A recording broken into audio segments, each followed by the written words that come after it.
La noche en que recibí el premio más importante de mi vida, mi mamá subió al escenario y dijo, frente a todos, que siempre había estado orgullosa de mí. Era la misma mujer que años antes me encontró trabajando de cajera en un supermercado y me ordenó renunciar porque, según ella, yo estaba avergonzando a la familia. Antes de que yo entendiera bien la palabra, ella ya me llamaba error. Decía que mis papás tenían la vida perfecta como investigadores en Guadalajara, hasta que yo llegué sin estar planeada.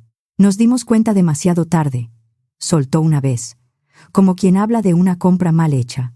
Cuando supimos, ya no había otras opciones. Mi hermana Miriam era apenas 11 meses mayor que yo.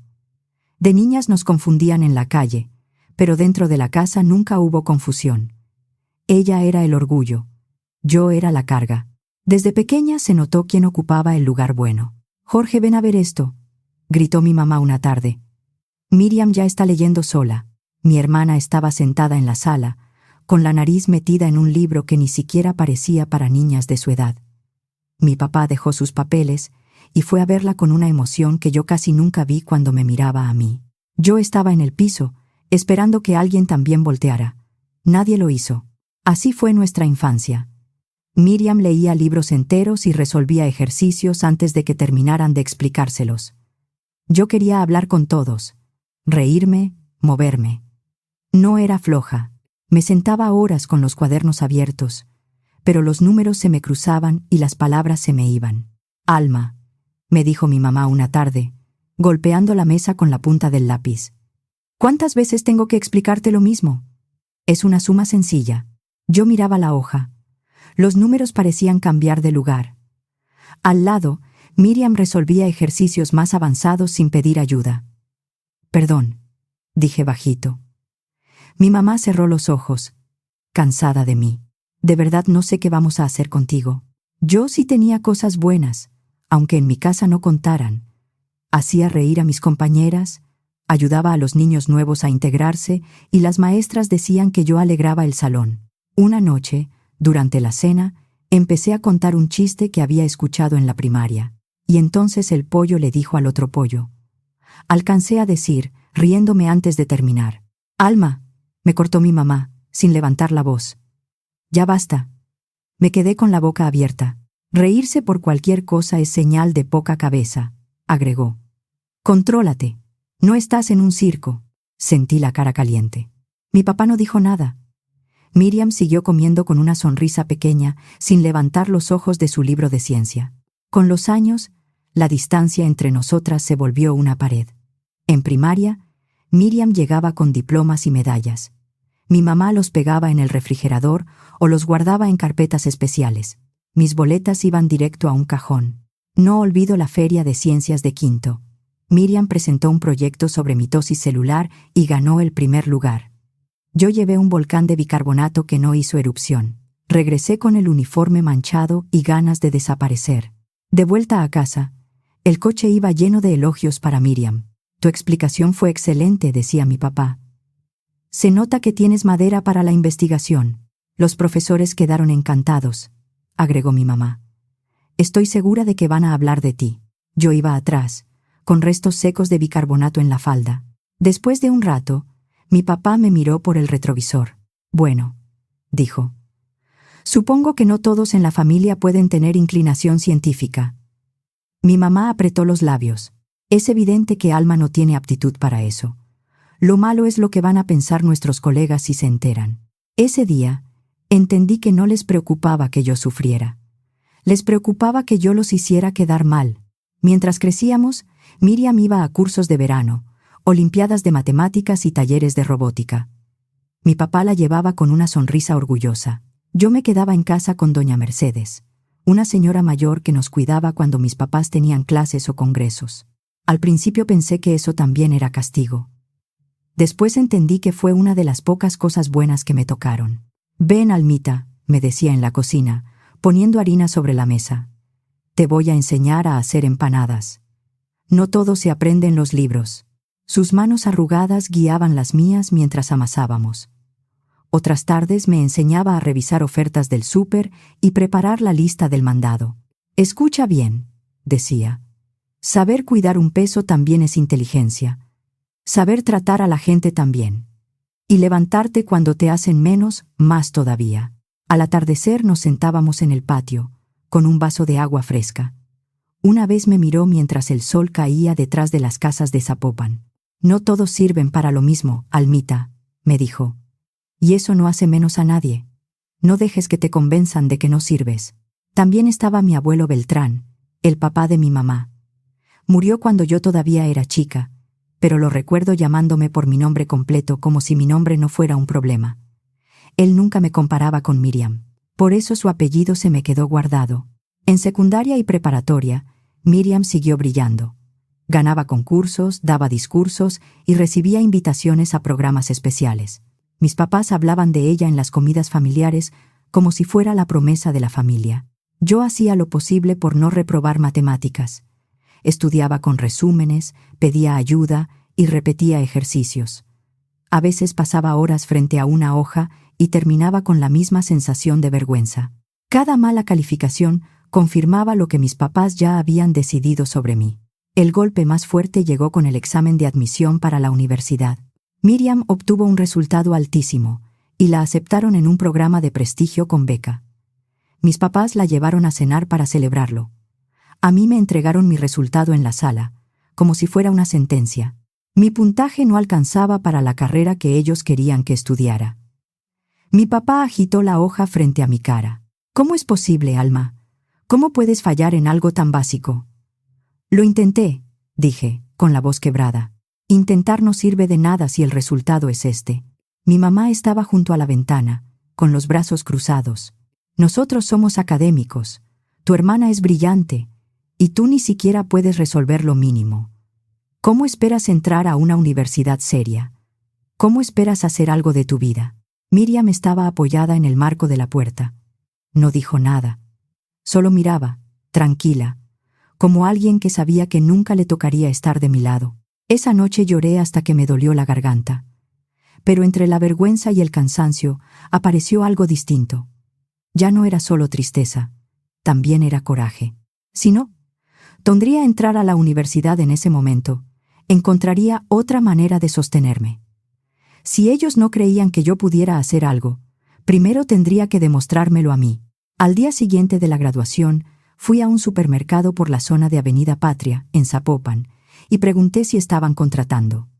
Me dieron trabajo como cajera y empleada de piso.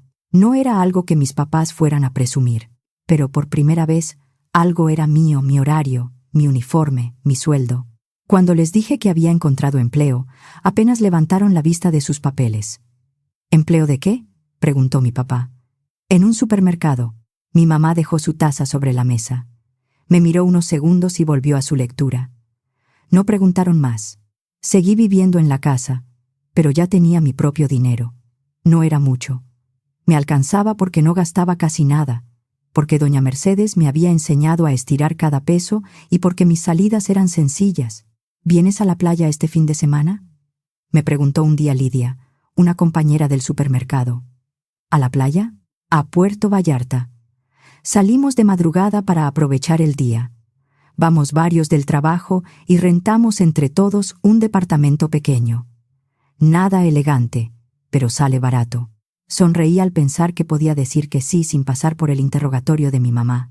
Mientras Miriam pasaba ese verano entre libros y preparativos para la universidad, yo conocí otra vida. Fui a la playa, al cine, a cenar con amigas.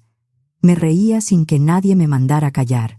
Afuera había personas que podían escucharme sin compararme con Miriam. Los meses pasaron.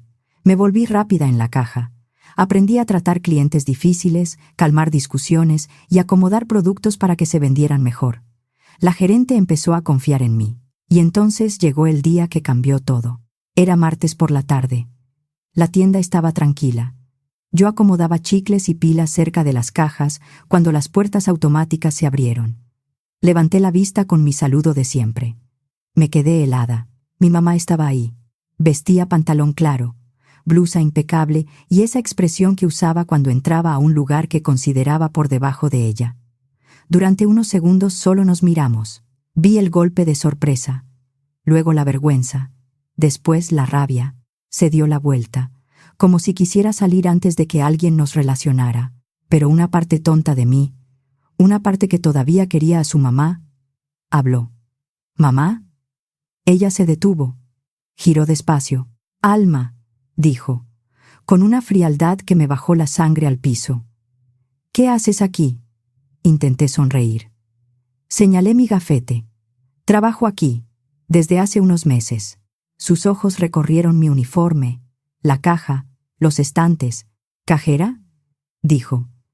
¿La hija de 2 investigadores trabajando de cajera? Tragué saliva. Es un trabajo honesto. Honesto no significa digno para nuestra familia, respondió. ¿Tienes idea de lo que pasaría si alguien de la universidad te ve aquí? ¿Qué van a decir mis colegas? ¿Que mi hija está en el último escalón? Sentí el golpe como una cachetada. Hasta ese día yo había estado orgullosa de ganarme mi propio dinero. En sus ojos no era independencia, era vergüenza. No estoy haciendo nada malo, dije. Mi mamá alzó la voz. Algunos clientes voltearon. Renuncias hoy mismo. ¿Me oíste? Hoy mismo. No voy a permitir que nos exhibas así. Pero necesito trabajar. Entonces no cuentes con seguir viviendo en mi casa, dijo. Si eliges esta vida, no vuelves a dormir bajo nuestro techo. Se fue sin esperar respuesta. Las puertas automáticas se cerraron detrás de ella y dejaron un silencio horrible. Esa noche regresé con los ojos hinchados. La casa estaba callada. Subí a mi cuarto y empecé a meter ropa en una maleta. Tenía 18 años y una maleta que apenas cerraba. Cuando estaba guardando lo último, mi mamá apareció en la puerta. No parecía triste, parecía aliviada. Entonces sí entendiste, dijo. Es lo mejor. Mi papá se colocó detrás de ella. Y otra cosa, agregó. No uses el apellido Cárdenas para avergonzarnos. Si vas a tomar esas decisiones, no nos involucres. Me quedé mirándolos. Ya no lloré. Algo en mí se había cansado. Está bien, dije. Usaré Beltrán, el apellido del abuelo. Él sí sabía querer sin condiciones. Mi mamá apretó la mandíbula. Mi papá no respondió. Tomé mis cosas y salí. Nadie me preguntó a dónde iba. Nadie intentó detenerme. Lidia me abrió la puerta de su departamento esa misma noche. Vivía en un lugar pequeño, con muebles usados y una cocina diminuta. Pero cuando me vio con las maletas, solo me abrazó. «Te quedas aquí», dijo. «Mañana vemos lo demás». Dormí en un cuarto donde apenas cabía un colchón individual y 2 cajas de ropa. Los primeros meses fueron duros. Pagaba parte de la renta, compraba lo básico y aprendí a contar los días antes de la quincena. Pero había paz. Nadie me llamaba vergüenza por usar uniforme. Un domingo por la tarde, Lidia y yo descansábamos después de lavar ropa. Abrí mi celular y terminé en el perfil de Miriam. Su vida parecía hecha para que todos la admiraran. Fotos con reconocimientos, publicaciones sobre investigaciones, comentarios de profesores, invitaciones a congresos.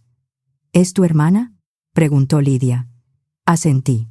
¿Hablas con ella?, negué con la cabeza. La última vez que intenté acercarme a Miriam fue unas semanas después de irme de casa. Le escribí para invitarla a tomar un café. Pensé que tal vez, lejos de mis papás, podríamos hablar como hermanas.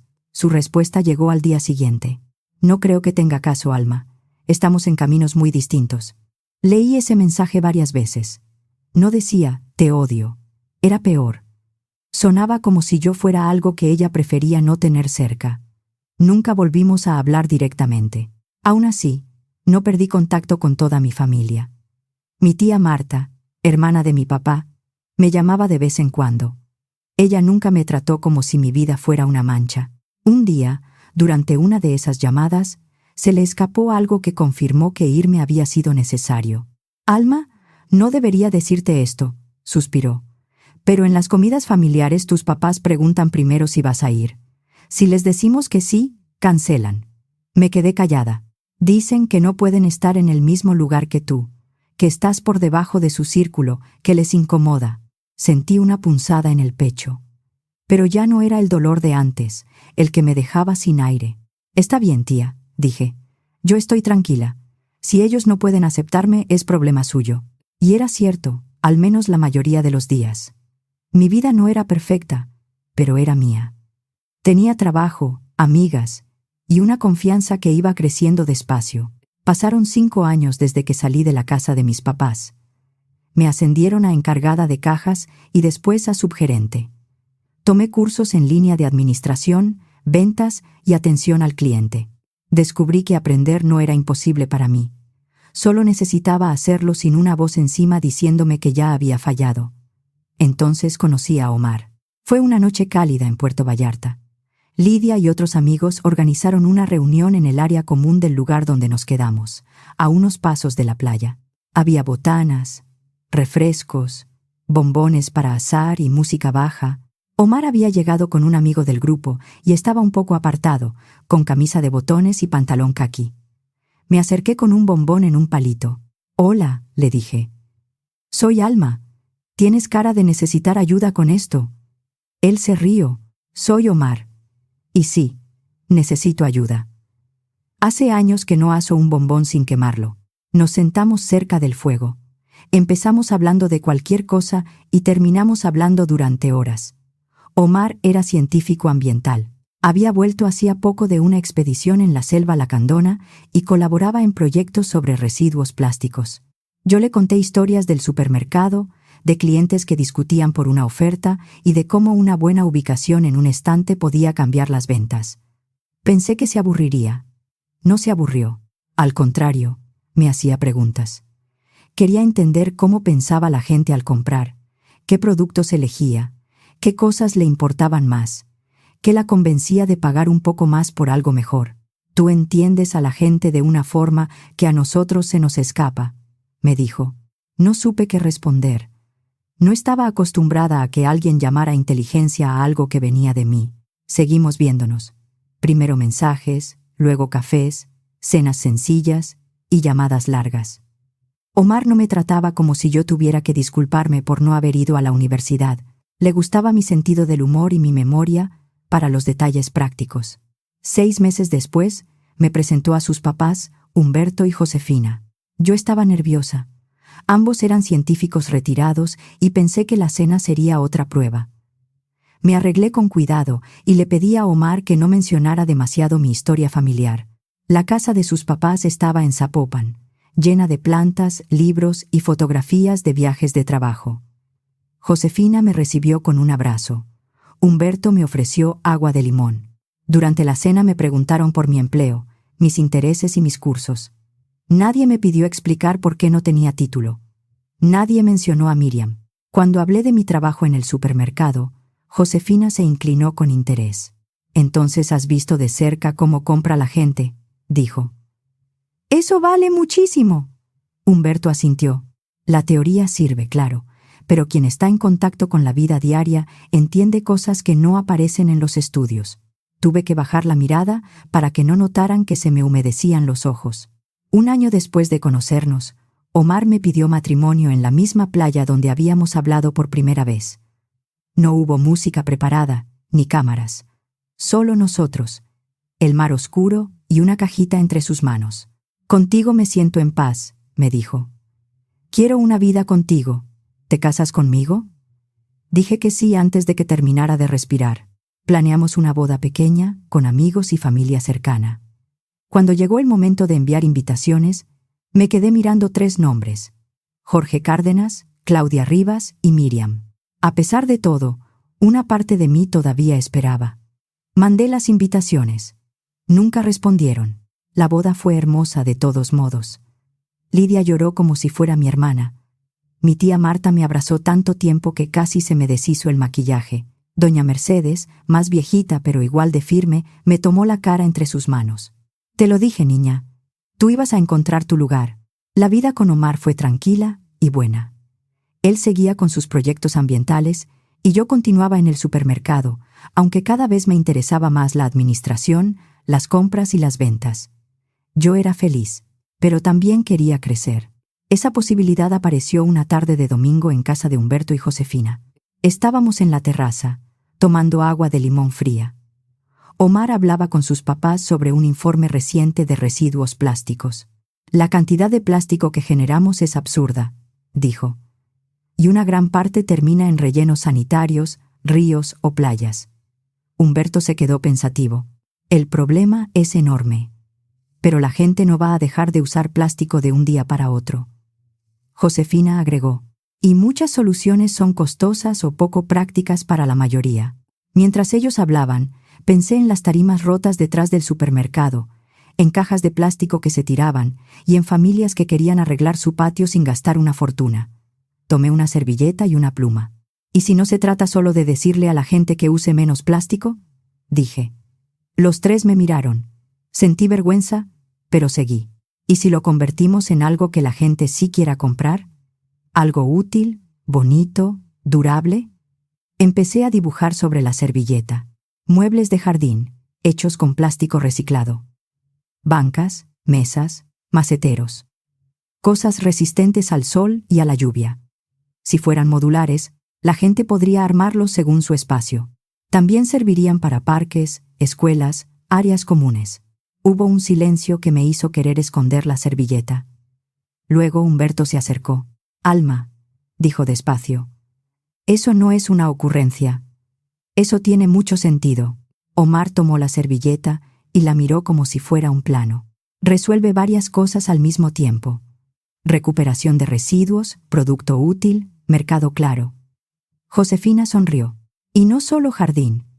Piensa en bancas urbanas, juegos infantiles, mobiliario para camellones, materiales para espacios públicos. Los meses siguientes fueron intensos. Humberto y Josefina no pusieron una fortuna.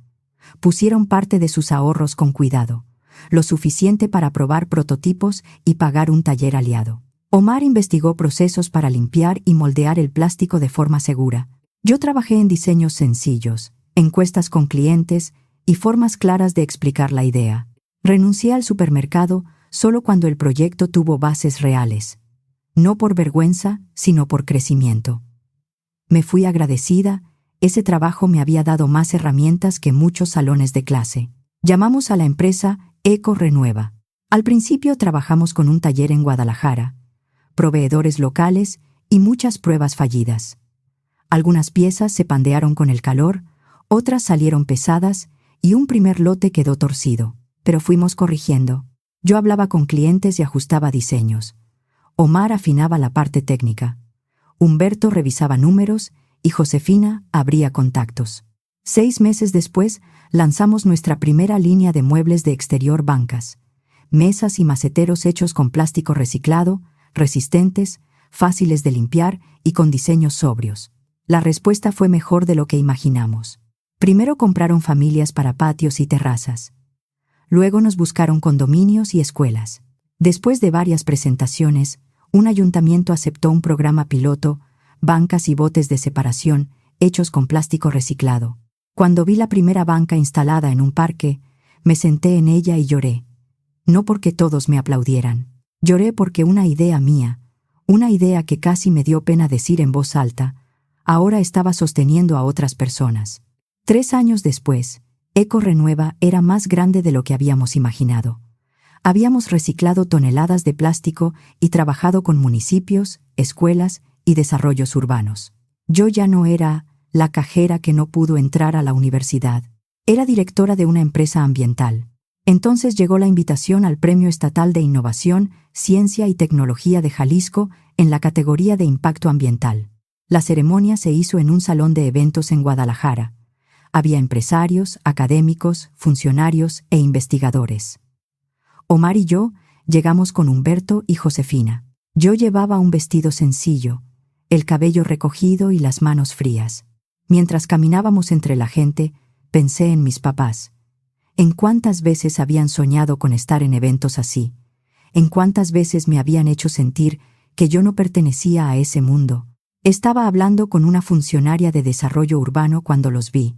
Mi papá, mi mamá y Miriam estaban cerca de la mesa de bebidas.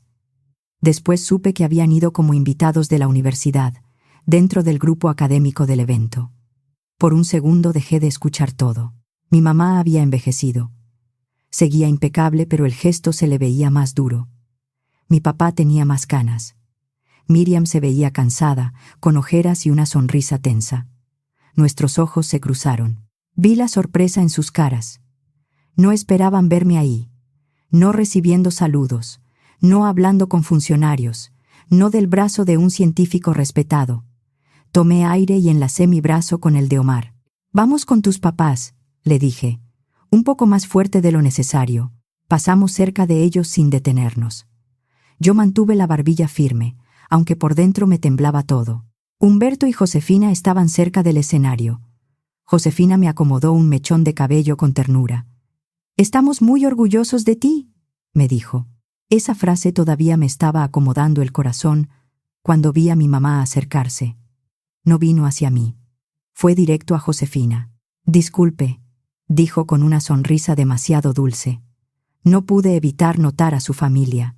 Debe sentirse muy orgullosa de su hijo y de su esposa. Josefina sonrió, sin saber todavía quién era ella. «Muchísimo. Alma es una mujer extraordinaria. Tenerla en la familia ha sido una suerte». Mi mamá parpadeó. La frase le cayó como una piedra. «Claro», dijo. «Extraordinaria». Luego regresó con mi papá y Miriam. Los tres empezaron a murmurar. Alcancé a escuchar pedazos. «No puede ser ella. Seguro solo vino como acompañante. Debe haberse casado bien». Omar apretó mi mano. «¿Estás bien?» «Sí», dije. «Ahora sí». Poco después empezó la ceremonia. Hablaron varias personas. Entregaron reconocimientos. Yo trataba de respirar despacio. Entonces escuché el nombre de nuestra empresa. Este año, el reconocimiento en la categoría de impacto ambiental es para Eco Renueva, por su aportación al aprovechamiento de residuos plásticos y su impacto en espacios públicos de Jalisco. El aplauso llenó el salón. Recibe el premio su directora general, Alma Beltrán. Me levanté. Caminé al escenario con las piernas firmes solo por pura voluntad. Tomé la placa, saludé al presentador y me acerqué al micrófono. Había preparado un discurso sobre el equipo, el reciclaje y las alianzas con municipios. Pero antes de que empezara, el presentador pidió una foto con mi familia. Yo miré hacia Omar, Humberto y Josefina. En ese momento mi mamá se acercó al escenario. Alguien la reconoció y dijo en voz baja: «Es la doctora Claudia Rivas, la mamá de la premiada». El presentador, creyendo que era un gesto emotivo, le cedió el micrófono. Mi mamá lo tomó como si hubiera estado esperando ese momento. «Buenas noches», dijo, con la voz quebrada.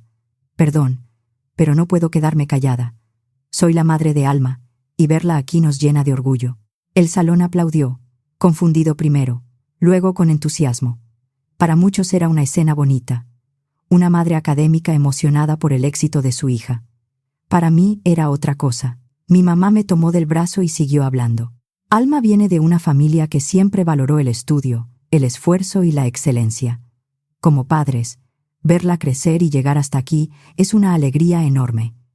Sentí que se me cerraba la garganta. A mi lado estaba la mujer que me había llamado error. La mujer que me humilló en un supermercado. La mujer que me echó de su casa y me dejó claro que mi trabajo honesto le daba vergüenza. Ahora lloraba frente a todos, fingiendo que había acompañado algo que durante años quiso borrar. Durante unos segundos, volví a ser la niña del coche con bicarbonato en la falda, la adolescente frente al examen de admisión, la cajera con el uniforme, mientras su madre miraba alrededor para asegurarse de que nadie la reconociera. Luego miré a Omar. Miré a Humberto y Josefina. Miré a Lidia, que estaba de pie al fondo, con los ojos llenos de coraje. Tomé el micrófono de vuelta. No se lo arrebaté. Lo retiré con calma, pero con firmeza. «Gracias, mamá», dije. El salón quedó en silencio. «Quiero decir algo antes de continuar». Mi mamá se quedó a mi lado, todavía con la sonrisa puesta. Respiré. «Sí, soy hija de Jorge Cárdenas y Claudia Rivas. Durante años pensé que eso era lo único que la gente iba a ver en mí. Pero hoy no estoy aquí gracias a ellos. Estoy aquí a pesar de ellos». El silencio se volvió pesado. Vi a mi mamá ponerse pálida. Crecí en una casa donde el valor de una hija se medía por sus calificaciones. Mi hermana Miriam era la brillante, la que recibía diplomas, becas y aplausos. Yo era la que no entendía matemáticas con suficiente rapidez, la que se reía demasiado, la que daba vergüenza. Algunas personas voltearon hacia mis papás. Cuando trabajé como cajera en un supermercado, Mi madre me encontró y me pidió renunciar porque decía que yo estaba manchando el prestigio familiar. Esa noche, mis padres me dijeron que, si elegía trabajar honestamente, no podía seguir viviendo bajo su techo. La voz me tembló apenas, pero no se rompió. Mi padre me pidió que no usara el apellido Cárdenas para no avergonzarlos. Por eso hoy recibo este premio como Alma Beltrán, en honor a mi abuelo, que sí me quiso sin condiciones. Un murmullo recorrió el salón. Miriam miraba al piso. Mi papá se levantó despacio, como si de pronto le faltara aire. Mi mamá seguía inmóvil, como si no entendiera que la escena ya no estaba bajo su control. Eco Renueva existe porque hubo gente que me escuchó cuando en mi casa solo me corregían. Omar creyó en mí cuando yo todavía dudaba. Humberto y Josefina escucharon una idea dibujada en una servilleta y no se rieron. Lidia me abrió la puerta cuando mis padres me cerraron la suya. Doña Mercedes me enseñó que la inteligencia también está en cuidar, trabajar y levantarse. Omar subió al escenario y se colocó a mi lado. Este premio también es de ellos y del equipo que convirtió esa idea en trabajo real. No puedo aceptar un orgullo que aparece solo cuando hay cámaras y aplausos. Ustedes se fueron cuando yo no les servía para presumir. Ellos estuvieron cuando ustedes no. Mi familia está aquí. Tomé la mano de Omar. El aplauso empezó despacio. Luego creció. Algunas personas se pusieron de pie.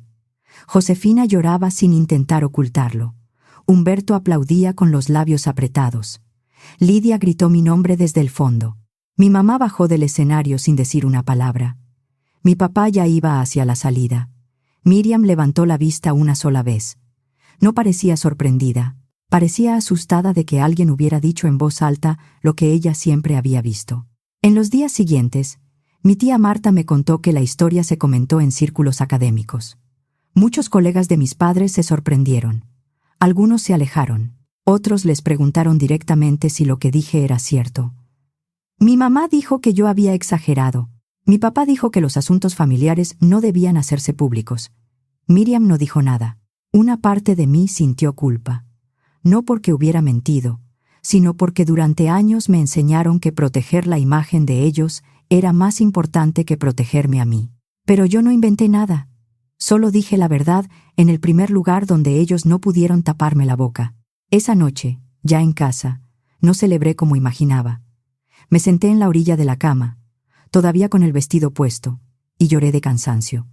Omar se sentó a mi lado, me tomó la mano y me dejó respirar. La vida siguió.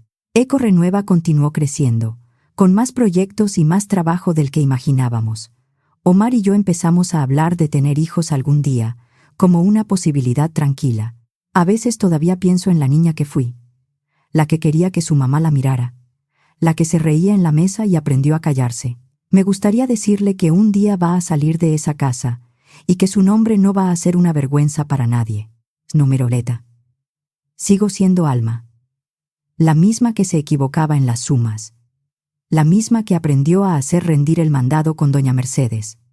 La misma que usó uniforme de cajera y volvió a casa con los pies cansados. La misma que dibujó una idea en una servilleta sin saber hasta dónde podía llegar. Solo que ya no espero que ellos me digan si valgo o no.